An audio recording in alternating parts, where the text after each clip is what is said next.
పశ్చిమ గోదావరిలోని ఏలూరు తర్వాత అంత ప్రసిద్ధిగాంచిన ప్రత్యేకమైన పట్టణం.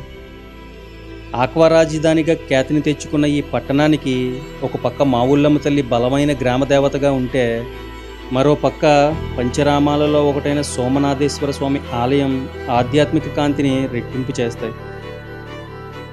అత్యంత రద్దీగా ఉండే వరి, బంగారు, వస్త్ర, చేపల మార్కెట్లు ఈ పట్టణానికి ఆర్థిక బలం. ఆధునిక మాల్స్, విద్యా సంస్థలు, రైల్వే జంక్షన్, ఆక్వా ఎగుమతులు ఈ పట్టణ ప్రతిష్టను మరింత ఎత్తుకు చేరుస్తాయి. ఆంధ్రప్రదేశ్కు అలాగే ఈ గోదావరి జిల్లాలకు సాంప్రదాయం, సంస్కృతి, అభివృద్ధి కలగలిపిన ఈ పట్టణమే భీమవరం.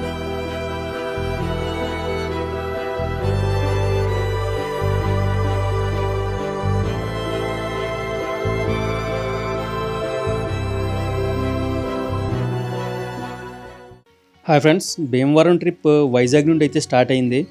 వెళ్తున్న దారిలో తేటగుంటలోని ఈ హైవే పక్కన ఉన్న హోటల్లో చిట్టి పెసరట్టు విత్ ఉప్మా టేస్ట్ భలే ఉంది. ఎప్పుడైనా వెళ్ళినప్పుడు ట్రై చేయండి, చాలా బాగుంటుంది. రాజమండ్రి ధవళేశ్వరం మీదుగా వెళ్తున్నాం. వర్షాలు గట్టిగా పడుతున్నాయి కాబట్టి ధవళేశ్వరం బ్యారేజ్ దగ్గర గేట్లు అన్నింటినీ ఎత్తి వాటర్ కిందకి రిలీజ్ చేస్తున్నారు. చాలా బాగున్నాయి చూడడానికి ఆ విజువల్స్.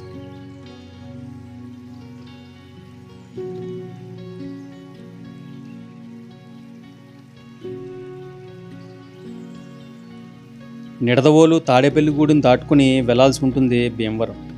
రోడ్లు అక్కడక్కడ బాగలేదు. స్టార్టింగ్లో శ్రీ విష్ణు ఎడ్యుకేషనల్ సొసైటీ ఉంటుంది. ఇది భీమవరంలో ఉన్న ద బిగ్గెస్ట్ ఇన్స్టిట్యూట్. ఇక భీమవరం టౌన్ గురించి చూసుకున్నట్లయితే వెస్ట్ గోదావరి జిల్లాలోని ఏలూరు తర్వాత రెండవ అతిపెద్ద సిటీ. భీమవరం పశ్చిమ గోదావరి జిల్లా వాణిజ్యానికి కేంద్ర బిందువు. బంగారు ఆభరణాలు, వస్త్ర వ్యాపారం, సినిమా థియేటర్స్ ఎక్కువగా ఉంటాయి. ఆక్వా బిజినెస్ కారణంగా ఆక్వా రాజధాని అని కూడా పిలుస్తారు. భీమవరం సముద్ర మట్టానికి సుమారు 3 మీటర్ల ఎత్తులో ఉంటుంది. గోదావరి నది డెల్టా ప్రాంతంలో ఉండటం వల్ల పచ్చని వరి పొలాలు, నీటి వనరులు సమృద్ధిగా ఉంటాయి. వర్షపాతం కూడా బాగా లభించే కారణంగా వ్యవసాయం ఇక్కడ ప్రధాన ఆదాయ వనరుగా ఉంటుంది. భీమవరం ప్రజలు సినిమాలు, నాటకాలు, సాంప్రదాయ ఉత్సవాల పట్ల ఎంతో ఆసక్తి చూపుతారు. సినిమాల పట్టణం అని కూడా పిలుస్తారు, ఎందుకంటే చిన్న పెద్ద 20కి పైగా థియేటర్లు ఇక్కడ ఉన్నాయి. మావుళ్ళమ్మ ఆలయం భీమవరం పట్టణానికి గ్రామదేవత. ప్రతి సంవత్సరం జరిగే మావుళ్ళమ్మ జాతరలో లక్షలాది మంది భక్తులు పాల్గొంటారు. ఈ ఆలయం సుమారు 1000 సంవత్సరాల చరిత్ర ఉందని స్థానికులు చెబుతూ ఉంటారు.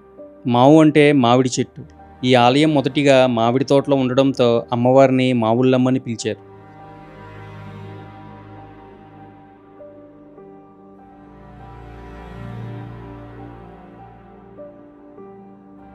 పదిహేను రోజుల పాటు జరిగే మావుళ్ళమ్మ జాతర ప్రతి సంవత్సరం జూన్, జూలై నెలల్లో ఘనంగా జరుగుతుంది.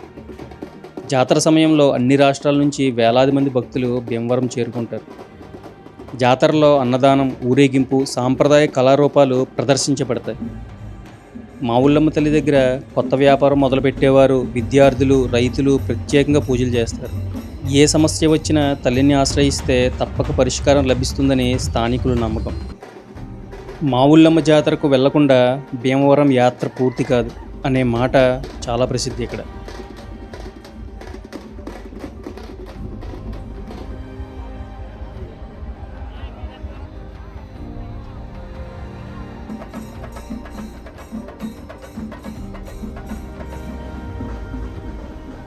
భీమవరం వెల్ డెవలప్డ్ టౌన్ కాబట్టి ఇక్కడ దొరకని వస్తువు అంటూ ఉండదు. పెద్ద పెద్ద shopping malls, jewellery malls, cinema theatres అలా కనిపిస్తూనే ఉంటాయి.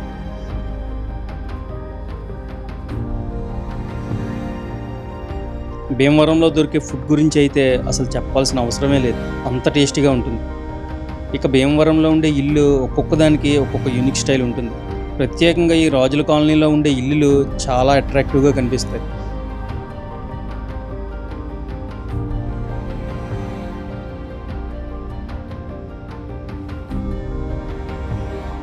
ఆ ఏరియాలోనే బ్రాంజ్తో తయారు చేసిన 30 అడుగుల అల్లూరు సీతారామరాజు గారి విగ్రహం చాలా అట్రాక్ట్ చేస్తుంది. ఇది ఒరిజినల్ ఫోటో అండి, ఫైనల్ చనిపోయిన తర్వాత తీసిన ఫోటో. నిజంగా అల్లూరు సీతారామరాజుకి తగిన గుర్తింపు ఇక్కడ మాత్రమే ఇచ్చారు. ఇంత గ్రేట్ లెజెండరీ ఫ్రీడమ్ ఫైటర్ తిరిగిన మిగతా ప్రాంతాల్లో మాత్రం ఆయనకి అంత గుర్తింపు అంతంత మాత్రమే.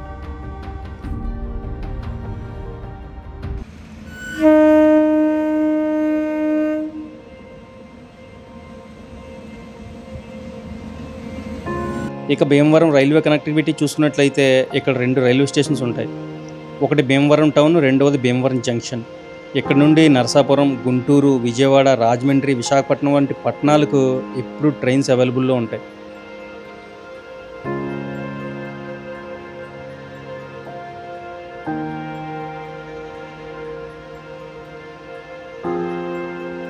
అలాగే భీమవరంలో చాలా వరకు ఫ్లైఓవర్ కనెక్టివిటీ కూడా ఉంటుంది. మెయిన్‌గా భీమవరం అంటే అందరికీ గుర్తొచ్చేది non veg pickles. Chicken, mutton, prawn, fish pickles ఇక్కడ చాలా ఫేమస్. కాకపోతే కొద్దిగా కాస్ట్ ఉంటాయి. దానికి తగ్గట్టు టేస్ట్ కూడా ఉంటుంది.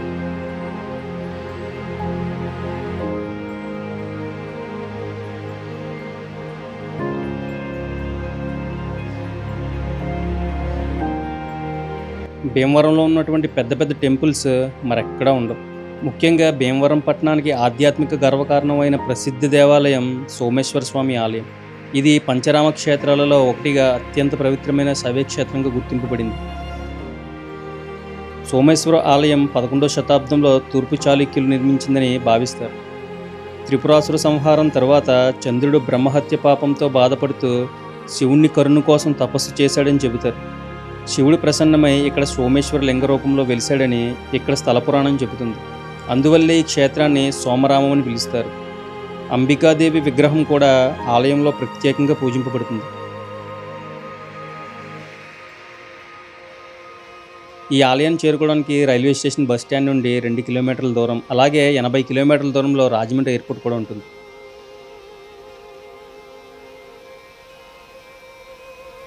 ఈ ఆలయంలో నిత్యాన్నదానం జరుగుతూనే ఉంటుంది.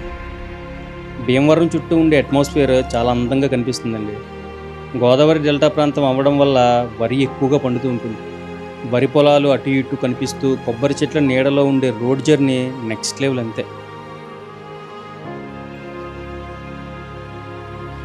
భీమవరం పేరు వినగానే ముందుగా అందరికీ గుర్తు వచ్చేది రొయ్యల సాగు. ఇది పట్టణానికి మొత్తం పశ్చిమ గోదావరి జిల్లాకే అంతర్జాతీయ ఖ్యాతి తెచ్చింది. ఇక్కడ నుండి యూఎస్ఏ, జపాన్, చైనా, యూరోప్ దేశాలకి అధికంగా ఎక్స్పోర్ట్ అవుతూ ఉంటాయి. భీమవరం దగ్గరలో ఉన్న ప్రసిద్ధ ఆధ్యాత్మిక క్షేత్రం పెనుగొండ. ఇది ముఖ్యంగా వీరభద్రస్వామి దేవాలయం వల్ల ప్రసిద్ధి చెందింది. ఆలయంలోని వీరభద్రస్వామి విగ్రహం అత్యంత శక్తివంతమైనదిగా ఆగ్రహ స్వరూపంగా ఉంటుంది. ఆలయ నిర్మాణం చాళుక్యుల కాలం శిల్పకళా వైభవానికి నిదర్శనం. ఆలయంలోని రాతి శాసనాలు, శిల్పాలు చారిత్రక ప్రాధాన్యతని కలిగి ఉన్నాయి. మహాశివరాత్రి ప్రత్యేక ఉత్సవం, దసరా, కార్తీక మాసంలో ఘనంగా పూజలు జరుగుతూ ఉంటాయి. ఆలయంలో జరిగే జాతర ఎంతో వైభవంగా నిర్వహించబడుతుంది.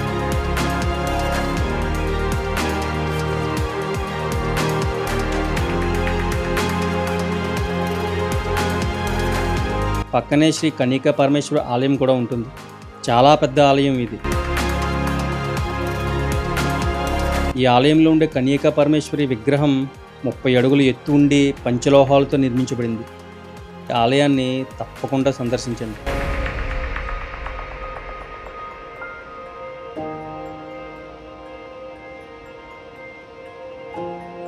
నెక్స్ట్ ఏ ఊరు మీద వీడియో చేయాలో కింద కమెంట్ చేయండి. అలాగే ఇన్స్టాగ్రామ్, ఫేస్బుక్లో ఫాలో అయ్యి మెసేజ్ చేస్తే నేను వచ్చినప్పుడు ఇన్ఫర్మేషన్ ఇవ్వడానికి వీలవుతుంది.